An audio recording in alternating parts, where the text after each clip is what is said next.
Demain au Parc des Princes. Alors, ça ne sent quand même pas la grosse ambiance en ce moment entre Emery et ses joueurs, entre les envies de partir des uns, les états d'âme des autres. Un coach affaibli, alors le vestiaire du PSG peut-il imploser? Montrez-moi vos réponses. Non, car il est aux normes. J'ai un oncle dans le bâtiment pour Flo Gazon. Non, pour Karim Nedjari. Pas davantage que depuis quelques mois. Tout simplement Sébastien Tarago. Oui pour Karine Galli. Pas forcément, hein. Une petite nuance d'Arnaud de Samer. Et oui pour Julien Aliane. Tiens, Arnaud de Samer, c'est à vous. Allez-y, faites-vous plaisir. Mais j'ai le sentiment, en fait, que quand je dis pas forcément, c'est justement un regret que j'ai, c'est qu'on ne sent pas de révolte, en fait, là-dedans. Il y a plus personne, ça donne le sentiment que plus personne n'est aux commandes. Emery, il est rayé de la carte depuis quelques temps. Ça a été officialisé avec le match contre Madrid.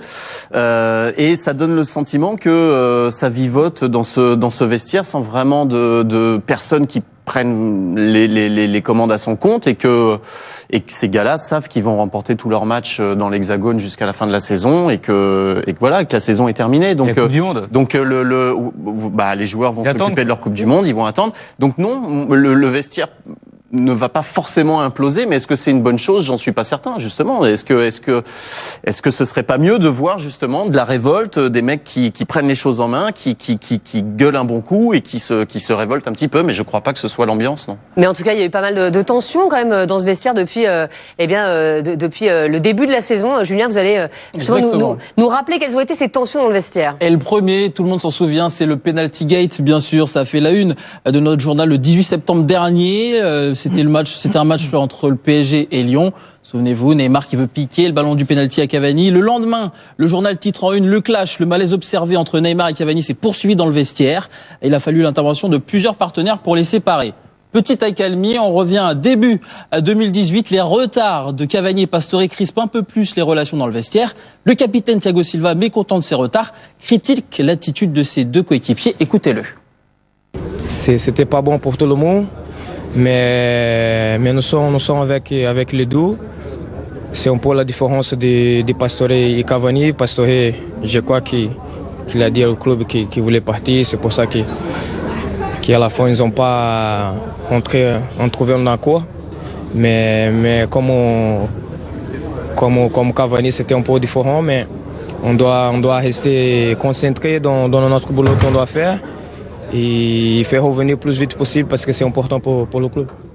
Quelques jours plus tard, la réponse de Pastore dans un entretien accordé à Yahoo Sport. Pastore qui déclare « Je n'ai jamais parlé à Thiago Silva de mon problème ni de mon futur. Je n'ai jamais mis la pression à personne. Il n'a pas eu connaissance du problème que j'ai eu et qui m'a fait arriver en retard. » Autre épisode, Estelle, il y en a eu pas mal. Le mois dernier, dans l'équipe Mag, Adrien Rabiot tacle son capitaine.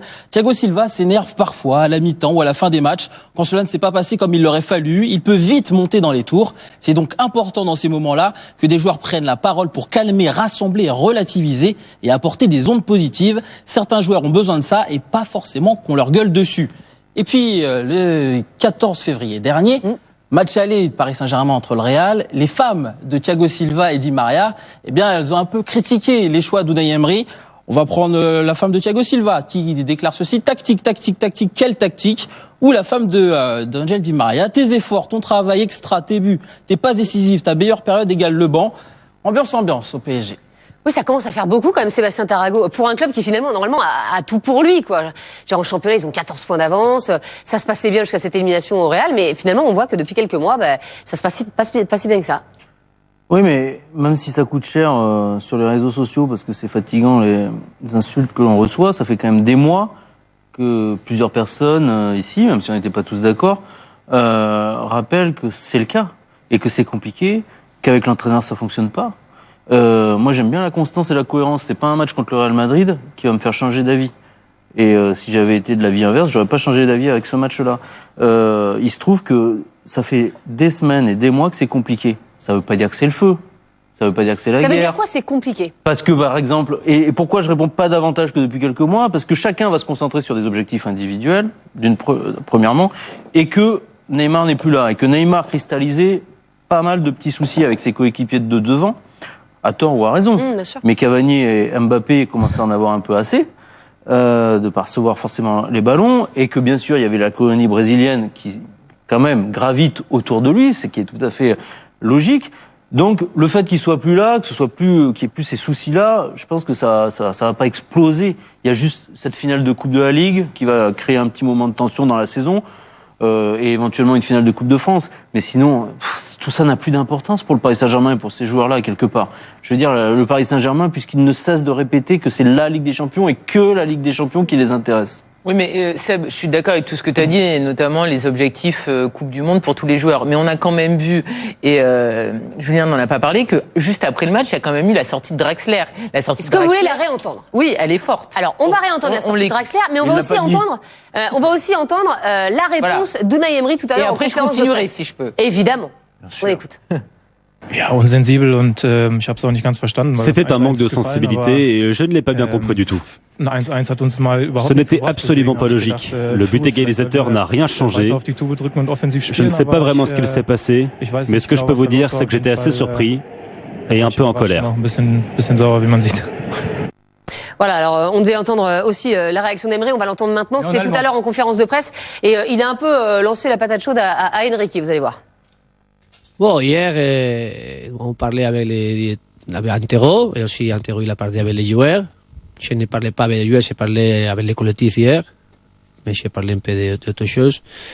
Et il m'a dit, Antero aussi, que les joueurs, ils ne devaient pas dire ça comme ça, et qu'ils ne disent pas avec les pensaments de ça. Et c'est pour ça que, pour moi, après les matchs, quand c'est un match avec une défaite comme le mardi, j'apprends aussi avec mon expérience de que n'est pas le moment de parler beaucoup. Quand il est chaud, c'est plus facile que tu dis quelque chose que c'est une erreur, que dire les choses qui sont bonnes pour l'équipe, ou pour moi, ou pour tous.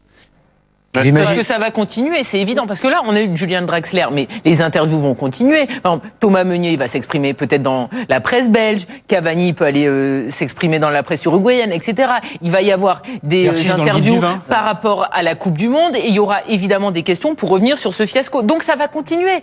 Julian Draxler, c'est le numéro 1. Mais évidemment que les autres vont se répondre. Ils vont dire pourquoi peut-être on a joué aussi bas, pourquoi sans les nommer on a fait cette tactique, c'est-à-dire pourquoi remettre Thiago Silva, pourquoi remettre Thiago Motta. Donc de toute façon, entre joueurs, ils vont se critiquer avec des mots plus ou moins feutrés, mais de toute façon, on comprendra le message qu'il y a derrière. Là, Julian Draxler, il cite pas des joueurs frontalement, ou il cite pas l'entraîneur frontalement, mais on a bien compris ce qu'il veut dire. Bah voilà. C'est l'entraîneur. Qui pour siffler la fin de la récréation, là? À partir du moment où il n'y a plus d'entraîneur, à partir du moment où on savait que l'entraîneur, s'il était éliminé, serait parti. Il n'y a plus personne pour pouvoir gérer, donc chacun... Et ça pose la question du rôle d'Enrique et de Maxwell. L'entraîneur disait que quand il y avait de l'électricité dans un vestiaire, c'est que le courant passait. Et en fait, là, ils s'en moquent tous. Ils s'en moquent tous. Chacun va préparer sa Coupe du Monde. Moi, je préférerais qu'à l'intérieur, qu'ils s'expliquent entre eux, qu'il se passe quelque chose. Et là, non. Parce que de toute façon, ils ont des salaires. Oui, mais s'expliquer entre eux, pourquoi? Puisque de toute façon, ils ne pensent qu'à la Coupe du Monde. Pourquoi pas la finale de la Coupe de la Ligue? Ça voudrait dire que justement, il y a de la vie. Il y a de la vie. Et là, pour régler les problèmes, c'est bien un moment de se parler. Là, ils ne se parlent pas, ils s'en moquent, ils prennent des salaires énormes. Sinon, Pastore n'est resté au club que parce qu'il touche 800 000 euros par mois. Point à la ligne. Karine, donc, il faut faire revenir Douchez et faire un dîner dans une pizzeria. Parce que ce que dit Karine, moi, je suis pas en désaccord. Mais c'est pas la même chose. Imploser, pour moi, quand vous posez cette question, on parle de tension dans le vestiaire. Et ce que dit Karine, pourquoi pas? Il y aura sans doute quelques petites interviews, quelques petites phrases ici et là, sans doute contre l'entraîneur aussi. Mais pour autant, je ne suis pas sûr qu'il y ait de la tension, qui se parle, qui s'explique, ce qui vient d'être dit. Franchement, je ne crois pas. Je pense que ce vestiaire est un peu mort, et ce club est un peu mort. Et vous parliez d'Enrique. Enrique, maintenant, il est déjà en danger. Ok, donc il pense déjà à le sortir. Ce qui serait peut-être une bonne idée s'il n'a pas trouvé sa place. Mais on va pas changer tous les ans, quand même. Depuis Leonardo, qu'on aime ou qu'on n'aime pas Leonardo. On a qu'à aller rechercher Leonardo. Je sais pas si c'est des bonnes idées de recommencer. Et Alex aussi, on des histoires. Ouais, voilà. Alex, c'est bien. mais depuis Leonardo, il incarnait le club, que vous le vouliez ou non. Et c'est vrai qu'il parlait après les matchs. C'était quand même la voix du club, parce que Nasser ne dit jamais rien. D'intéressant. Donc il représente pas grand-chose, sauf quand il a dessoudé dans le Parisien Laurent Blanc et qu'on a compris que c'était terminé pour lui. Mais sinon, le club n'est pas incarné. Et c'est vrai que Leonardo le faisait très bien, parfois avec excès, mais très bien. En tout cas, il y a quand même des tensions entre les joueurs et leur entraîneur. On a vu, on viendra entendre la déclaration de Julian Draxler. Il y a 2 jours, il y avait Raymond Domenech qui était sur le plateau. On lui avait posé la question que va vivre Emery ces prochains jours avec ses joueurs, avec ce vestiaire. Écoutez sa réponse. Là, maintenant, l'entraîneur, il n'existe plus. Je dis, je voudrais pas être à sa place, me retrouver, rentrer dans le vestiaire, là, maintenant, leur dire ce matin, on va faire ça, on va reprendre là. Parce que là, Bernard, il l'a vécu dans le vestiaire, quand on se retrouve comme ça, c'est l'enfer. Le mec, il sait qu'il est transparent. Il n'existe plus pour eux. Et je dois avouer que c'est ce qui me fait de la peine. C'est un entraîneur et je sais ce qu'il va vivre les dernières semaines. Ah ben c'est horrible. Mais ce monsieur-là, il doit connaître le foot, il a dû faire une carrière parce qu'il connaît bien. Mais moi, ce qui m'ennuie, c'est que le problème, c'est qu'il a été débranché avant le match, Emery. Depuis le début de la saison. Parce que Emery ne peut pas avoir. Pourquoi le PSG l'a gardé? Moi, je pose cette saison. Qui a composé l'équipe face au Real Madrid? C'est l'entraîneur. Emery n'a pas pu, se renier à ce point. Il ne peut pas avoir une équipe avec Kipembe et puis Lo Celso et jouer très haut et remettre Thiago Silva, qui fait un bon match d'ailleurs, mais qui joue 30 mètres derrière, et Thiago Motta qui joue à 2 à l'heure. Ça peut pas être son système de jeu, ça peut pas être lui qui met. Mais il s'est peut-être dit qu'il avait fait une erreur à l'aller, oui, c'est possible. Non, mais je pense que les joueurs font ce qu'ils veulent et au-dessus on les écoute. Donc qu'il soit débranché après, mais il aurait dû mourir avec ses idées au moins. Et là, il est même pas mort avec ses idées. Il l'a fait au match aller. Oui. À mon avis, c'était une énorme erreur. Je pense que ses idées, il ferait mieux de les garder. Et pour aller entraîner des clubs de... Non, c'est un très bon entraîneur, un très bon technicien. Il est au-dessus de ce qu'il peut gérer. C'est tout.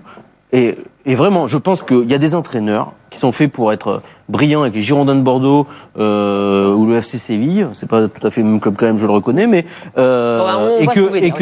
que Emery au FC Séville c'est très bien, mais pas au Paris Saint-Germain. Et qu'il reste dans son seuil de compétence. Dans quel club un joueur est exclu comme Aurier?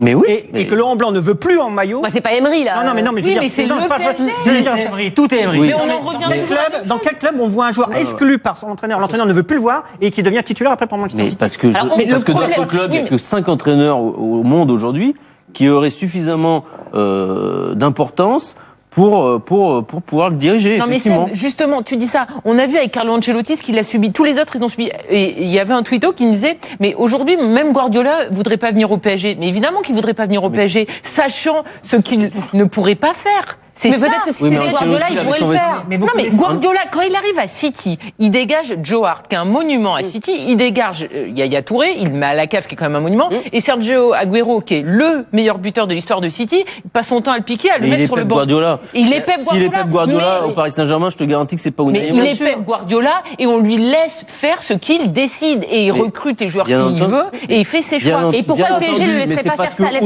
un entraîneur? Parce que aussi les Pep Guardiola, mais parce que aussi il sait que la direction qu'il a au-dessus de lui va le soutenir. Vous voyez Guardiola venir à 4h du matin au Parc des Princes être convoqué comme Ancelotti l'avait été au lendemain de la défaite de Reims. Mais c'est honteux. Donc ça veut dire.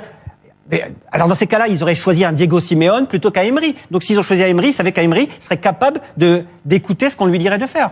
À partir du moment où tu prends un des 5, tu sais qu'il y aura un clash. Donc ils prendront jamais un des 5 majeurs. Mais est-ce que ce serait pas justement, ils ont essayé, mais ils ont surtout pris Emery. Ils n'ont pas pris Simeone. Est-ce que c'est pas justement une nouvelle orientation pour le club? Ils ont vu que là, ça ne marchait pas. Est-ce que justement, ils vont pas changer et se dire, maintenant, il nous faut un entraîneur à panne et plus de décisions? Ils ont une organisation verticale et il faut que tout le monde soit aux ordres.